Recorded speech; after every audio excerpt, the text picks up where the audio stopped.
Assalamualaikum warahmatullahi wabarakatuh. Saya Seli Amelia, NPM 1804040090, kelas C, nomor absen 25, kelompok 11, semester 6, Ekonomi Syariah.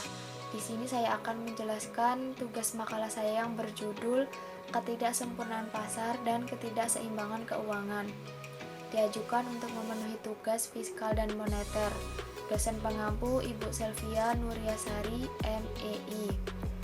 Baiklah, langsung saja saya akan menjelaskan materi pertama, yaitu tentang ketidaksempurnaan pasar.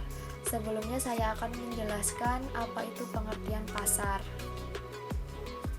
Pasar adalah tempat bertemunya antara penjual dan pembeli dan melakukan transaksi barang atau jasa. Pasar merupakan sebuah mekanisme pertukaran barang dan jasa yang alamiah dan telah berlangsung sejak awal peradaban manusia. Dalam Islam, pasar sangatlah penting dalam perekonomian.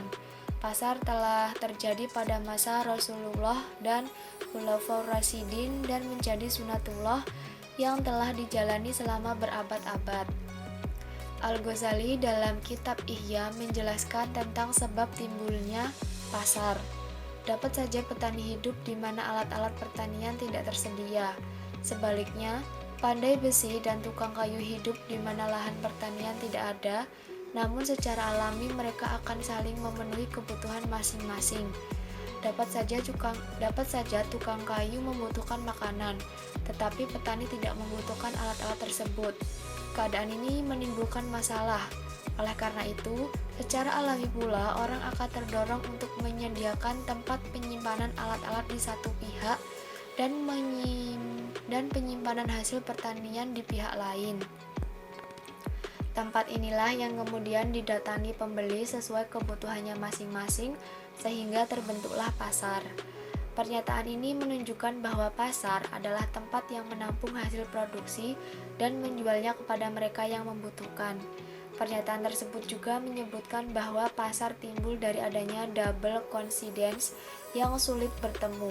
Maka untuk memudahkan adanya tukar-menukar dalam memenuhi kebutuhan diciptakanlah pasar. Lalu ketidaksempurnaan bekerjanya pasar.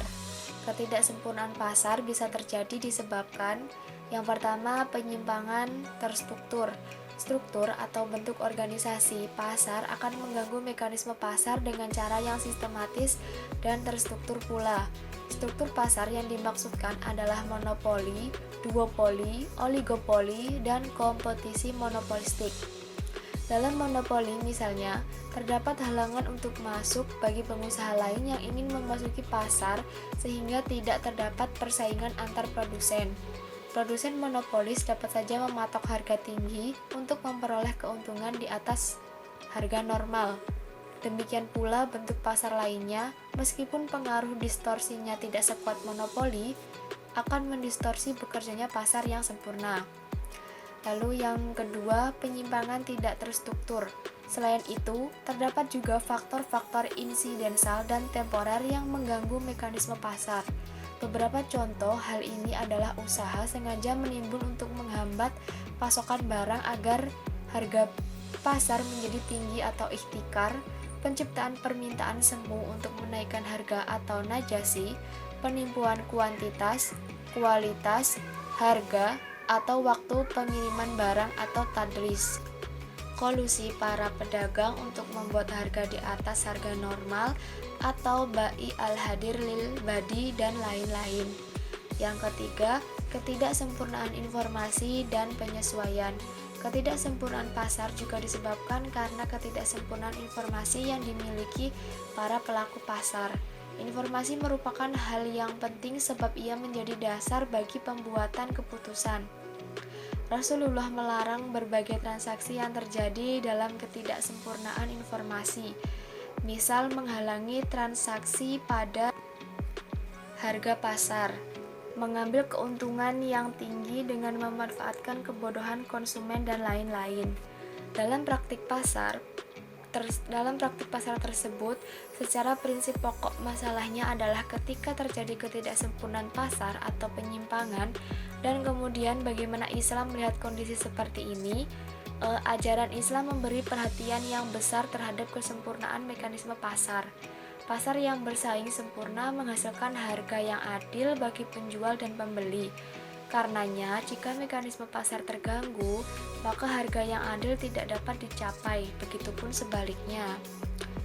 Lalu ada harga yang adil dalam Islam. Ibnu Taimiyah mendefinisikan harga yang adil itu adalah harga baku di mana penduduk menjual barang-barang mereka dan secara umum diterima sebagai sesuatu yang setara dengan itu dan untuk barang yang sama pada waktu dan tempat yang khusus. Sedangkan dalam Al-Hisbah, ia mengatakan bahwa equivalent price ini sesuai dengan keinginan atau harga yang diterapkan oleh kekuatan pasar yang berjalan secara bebas dan kompetitif. Lalu ada solusi Islam terhadap ketidaksempurnaan bekerjanya pasar. Yang pertama itu ada larangan ihtikar. Rasulullah telah melarang praktek ihtikar, yaitu secara sengaja menahan atau menimbun barang, terutama pada saat terjadi kelangkaan dengan tujuan untuk menaikkan harga di kemudian hari. Akibat dari ihtikar ini, masyarakat luas akan dirugikan oleh sekelompok kecil yang lain. Agar harga dapat kembali ke posisi semula, maka pemerintah dapat melakukan berbagai upaya menghilangkan penimbunan ini.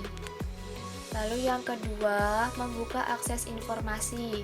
Beberapa larangan terhadap praktek penipuan pada dasarnya adalah upaya untuk menyebarkan keterbukaan informasi sehingga transaksi dapat dilakukan dengan sama-sama suka dan adil. Beberapa larangan ini diantaranya yaitu yang A, ada talaki rukban, yaitu membeli barang dengan cara mencegat para penjual di luar kota. Yang B, bai najasi, yaitu mencakup pengertian kolusi di mana antar penjual satu dengan yang lainnya melakukan kerjasama untuk menipu konsumen. Lalu yang C ada haban fahisi, yaitu upaya sengaja untuk mengabulkan informasi sebab penjual memanfaatkan ketidaktahuan konsumen untuk mencari keuntungan yang tinggi. Lalu yang ketiga ada regulasi harga. Pada dasarnya, jika pasar sudah bekerja dengan sempurna, maka tidak ada alasan untuk mengatur tingkat harga. Penetapan harga justru akan mendistorsi harga sehingga akhirnya mengganggu mekanisme pasar itu sendiri. Jadi regulasi harga dapat dilakukan pada situasi tertentu saja. Pemerintah dapat melakukan regulasi harga apabila pasar bersaing tidak sempurna dan dalam keadaan darurat. Mengapa ketidaksempurnaan pasar menjadi salah satu fenomena yang cukup diperhatikan? Karena adanya ketidaksempurnaan pasar ini dapat meningkatkan biaya-biaya transaksi. Dengan memahami adanya ketidaksempurnaan pasar ini dapat meningkatkan biaya-biaya transaksi. Dengan memahami adanya ketidaksempurnaan pasar, maka pelaku usaha dapat turut memahami total biaya transaksi yang diperlukan dalam menjalankan dan membangun suatu usaha. Selain itu, pelaku usaha dapat memaksimalkan alokasi dana sesuai dengan prioritas. Bahkan pelaku usaha dapat menentukan strategi usaha yang tepat. Selain itu, adanya ketidaksempurnaan pasar juga menimbulkan peluang usaha atau berbisnis. Ketidaksempurnaan pasar merupakan fenomena yang memang pasti terjadi dan berubah setiap waktunya. Tingkat ketidaksempurnaan pasar yang terjadi pun cukup bervariasi. Terdapat ketidaksempurnaan baru yang timbul, begitupun ada ketidakseimbangan yang bisa diatasi dan hilang. Contoh-contoh ketidaksempurnaan pasar yaitu meliputi hal-hal berikut, yaitu adanya tarif pajak, asimetri informasi, dan moral hazard.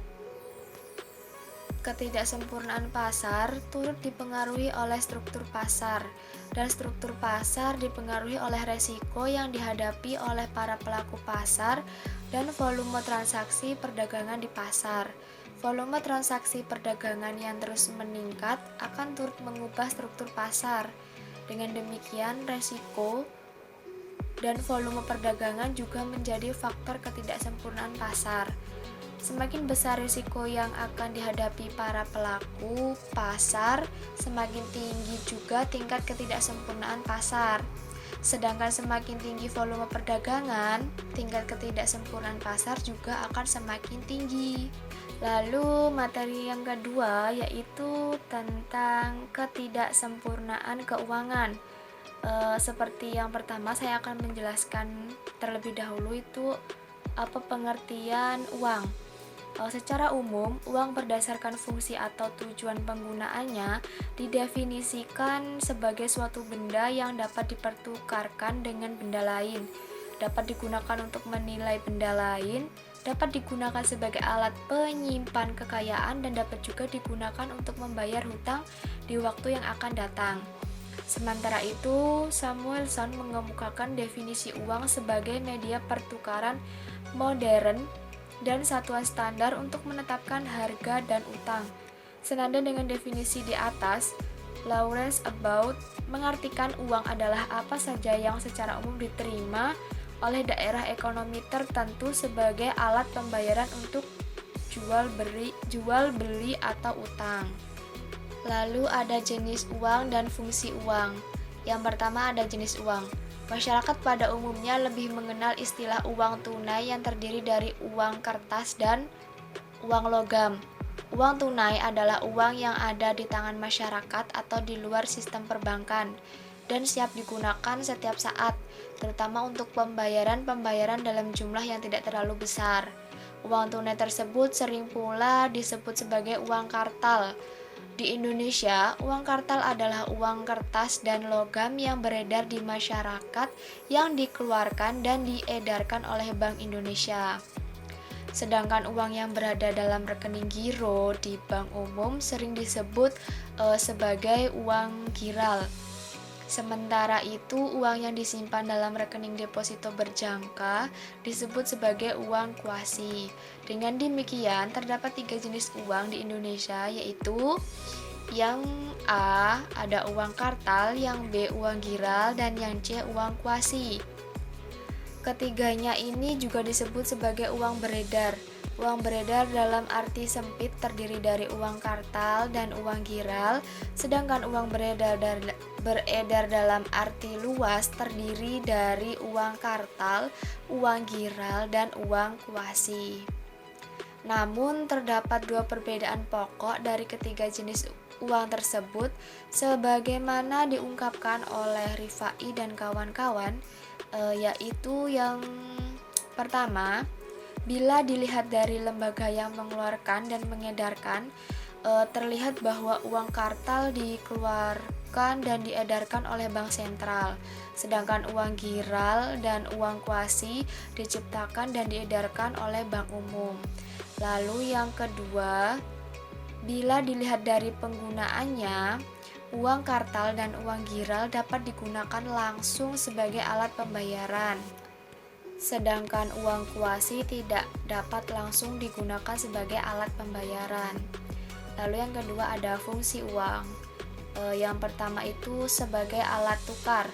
Uang dapat digunakan sebagai alat tukar apabila tidak ada uang atau transaksi hanya dilakukan dengan cara barter, maka tentu sangatlah sulit hidup di dalam perekonomian modern. Lalu yang kedua, sebagai alat penyimpan nilai. Harta kekayaan seseorang dapat berupa barang seperti tanah, rumah, mobil, dan harta berharga lainnya. Meskipun demikian, uang juga dapat digunakan untuk menyimpan kekayaan. Lalu yang ketiga, sebagai satuan hitung atau alat pengukur nilai. Uang dapat digunakan sebagai pengukur nilai. Dengan adanya uang, maka nilai suatu barang dapat diukur dan diperbandingkan, seperti pengukur nilai suatu rumah, mobil dengan satuan uang seperti rupiah, dolar, dan sebagainya. Dan yang keempat, ukuran standar untuk pembayaran yang tertunda. Sebagai ukuran standar untuk pembayaran yang tertunda, fungsi uang ini terkait dengan pinjam-meminjam, uang merupakan salah satu cara untuk menghitung jumlah pembayaran pinjaman tersebut. Jika meminjamkan uang sebesar 1 juta rupiah selama 5 tahun, maka nilai uang akan bertambah. Lalu ada instabilitas keuangan. Instabilitas keuangan mencakup segala hal yang dapat mengguncang sistem keuangan dan mengganggu aliran informasi dalam pasar keuangan. Dengan demikian, pada akhirnya akan turut mempengaruhi kestabilan kegiatan investasi di suatu negara yang juga akan berdampak pada turunnya pertumbuhan ekonomi. Ketidakstabilan keuangan memiliki resiko yang bersifat tidak sistematis dan kondisi ini menjadi titik puncak dari fenomena krisis keuangan.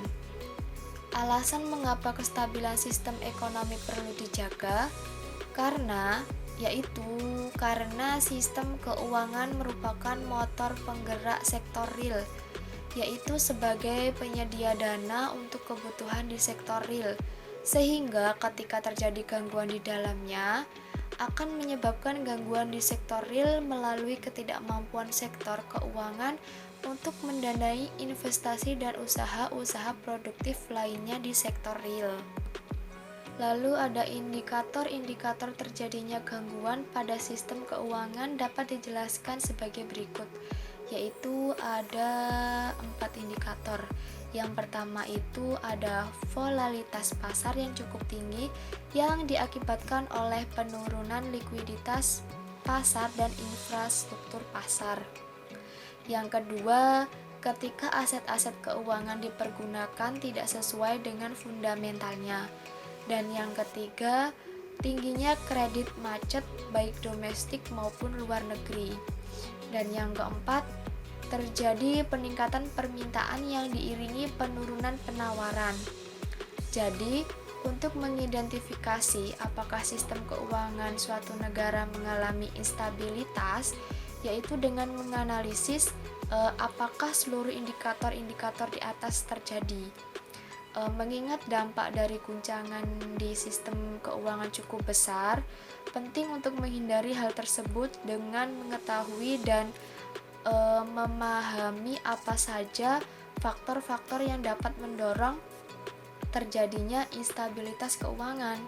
Nah, berikut ini akan dijelaskan mengenai faktor-faktor yang menyebabkan terjadinya instabilitas keuangan.